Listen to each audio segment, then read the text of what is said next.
So in the early hours of the 8th of May, the smoke from Operation Sindoor was still lingering. Pakistan launched a number of reckless attacks. Now, Pakistan targeted multiple areas across the northern and the western sectors that included Avantipura, Srinagar, Jammu, Pathankot, Amritsar in Punjab and Rajasthan. But India, of course, was ready for these attacks. Every incoming threat reportedly was neutralised, intercepted mid-air by the Indian Integrated Counter-UAS Grid and the Air Defence Network, and not a single of these missile attacks by the Pakistanis was reportedly successful. Now, earlier in the morning, the Akashteer system was activated. The Akashteer system is India's very own indigenous iron dome that successfully thwarted the incoming Pakistani projectiles. Now, split-second reactions are critical in high-stakes air defence, and Akashteer's fully automated data processing eliminates the need for manual data entry, saving valuable time that can mean the difference between neutralising or missing a fast-moving aerial threat. Earlier in the day, as dawn broke, India struck back, not blindly, but of course with clinical precision. The air defence radars inside Pakistan, including a major system that was given to the Pakistanis by the Chinese near Lahore, was identified and neutralised. Now, India's message is pretty clear. Respond in kind, stay within the domain and expect a proportionate blow. Now, New Delhi has asserted that Operation Sindoor is a focused counter-terror campaign, and India is also making clear that military targets had been avoided in the past, but in the last 24 hours, they have been struck because of the measures that the Pakistanis have taken. Now, civilian casualties have been prevented. But Pakistan, it appears, has chosen to ignore that restraint, and it is now facing the consequences. Now, speaking at a conclave, the Indian Defence Minister Rajnath Singh praised the valour of the Indian Armed Forces and announced that a large number of terrorists have been killed in Operation Sindoor. Precision के साथ, जिस precision के साथ यानी जिस सटीकता के साथ ऑपरेशन सिंदूर एग्जीक्यूट किया गया, वह अनइमेजिनेबल है, बहुत ही सराहनीय है। इसमें 9 टेररिस्ट कैंप्स तबाह हुए और अच्छी खासी संख्या में आतंकी मारे गए। Now, the Indian armed forces remain committed for a non-escalation, but let there be no mistake. If these provocations continue, then India will, of course, continue to strike back hard and with purpose.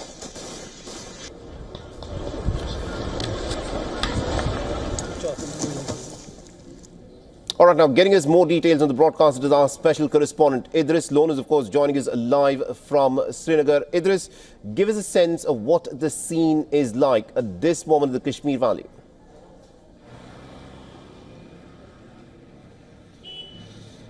Well, Saleh, we've seen last 24 hours have been extremely volatile on the line of control and international border. As we heard in the press conference also that Pakistan has tried to escalate the tensions all over, not only Jammu and Kashmir, but other parts of India as well, wherever there's a border, whether it's in Rajasthan, whether it's in Punjab or Gujarat. We've seen, if we talk about Jammu and Kashmir, there's been escalation from the Pakistani side.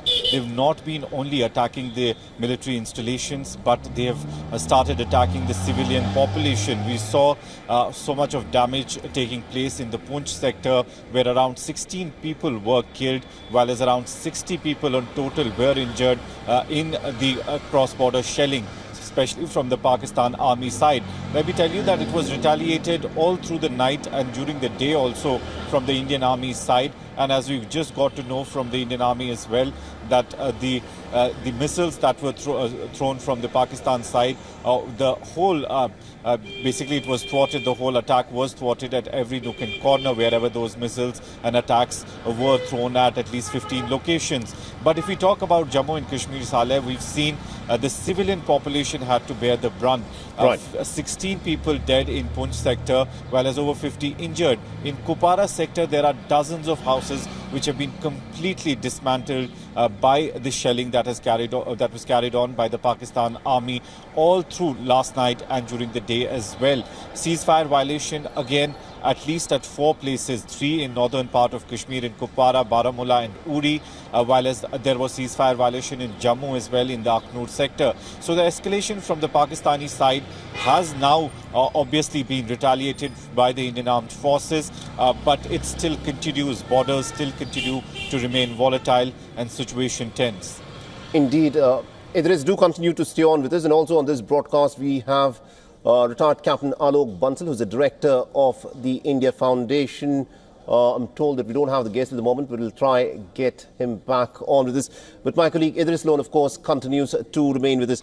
Now, Idris, you mentioned about the attacks that have taken place, especially on civilian targets by the Pakistanis who've resorted to heavy shelling as part of these ceasefire violations. Give us a sense, is there any rhyme and reason? What is the logic as to why civilian targets on the Indian side have come under repeated attack in this heavy shelling by the Pakistanis? Well, Saleh, today was the 14th consecutive day when we saw that Pakistan were continuously breaking the ceasefire, not at one place but multiple locations. For the first 12 days after the Pahalgam attack, we saw that they were using small arms till the time basically India carried out that targeted attack on the terrorist camp across the border. But since that attack happened, we saw that there was escalation from the Pakistani side. They were not only using the small arms and targeting the military installations on the forward post on the line of control, but they started targeting the civilian population. If you remember just now in the press conference, also some of the pictures shared by them were of the Gurdwara where 2 people from the Sikh community also died, while as there were locals of the Poonch area, over a dozen people from the Poonch who also succumbed to their injuries, who were basically injured during the gunfire, especially the massive artillery that has been used by Pakistan on the civilian population. Their houses, their business center, everything is completely dismantled and damaged. We've seen properties worth crores being destroyed by the Pakistani army in the Poonch sector. Same is the case with Kupwara as well. They were not only targeting the army installations in Kupwara, but the houses of the civilians. Thankfully, the people were evacuated from that area before there could be any injuries or deaths. But we did see in Uri as well as in Baramulla sector that there was an escalation, and due to which people did get injured. Some of the people did even try to hide in the bunkers, but later on the security forces basically managed to evacuate all of them from those districts. Now situation remains tense because most of the people, local civilian population, has been taken out from the forward areas, from these bordering areas, but it needs to be seen how Pakistan basically reacts to it tonight. Indeed, that of course has to be seen as to what happens in the night, because that is when war, of course, predominantly happens. Do continue to stay on with us, Idris Loan. This is, of course, the big development that we are tracking, where in the last 24 hours, the manner in which things seem to be steadily escalating. It is a game of retaliation and counter-retaliation that is currently ongoing, where, remember, India, as part of its Operation Sindoor, had struck specific precision targets, targeting terror infrastructure in Pakistan. And Pakistan, of course, has responded by targeting 15 cities in northern and western parts of the country, including Jammu and Kashmir, Punjab, and even Gujarat, where it has tried to strike at both civilian and military installations. This is the latest in terms of what has been happening with respect to the India-Pakistan tensions. And one of the interesting things that has, of course, come forth are these reports that India has targeted and neutralized the Pakistani air defense radars and systems in several locations, particularly in Lahore, where Pakistan had stationed one of its most important of the radars, which the Chinese had given to them. And Idris, at this moment, the fact that India has struck specifically at Pakistani radar systems, is there a certain message that is being sent out?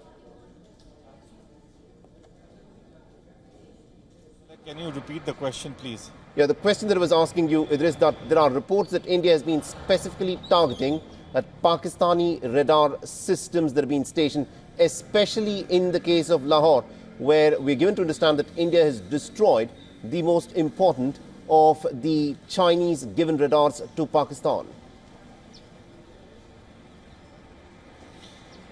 Well, yes, that has been confirmed from a couple of news sources from across the border, as well as some international agencies as well. But as we saw in the press conference, it was not very clear what were the targets today, especially when the drone attacks were carried out with precision again by the Indian Army. But it was not very clear whether their systems have completely been damaged in Lahore and in Karachi as well. Take this that was not made clear by the ministry. But if we talk about the escalation from the Pakistani side, it has been responded by the Indian Armed Forces since yesterday, because we've seen this escalation taking place, especially the target attacks that India carried out on Pakistan, that have only and only happened after Pakistani military basically started attacking not the military installations in India, but the civilian population. And that's what has basically led to this escalation that India had to react to. And also the 15 attacks that Pakistan basically was trying to carry out in different cities across various cities, including Jammu, Kashmir, as well as some of the cities in Punjab and down west. So that was in reaction to that. So India basically not starting anything, not it's only the reaction that is coming from the Indian Armed Forces to what is being done on the border by Pakistan military. So far, the Indian forces have not really started or done any action on their own without any provocation. All right. Indeed. Thank you very much, Idris Loan, for joining us with all those details. We'll, of course, come back to you as the story develops through the evening.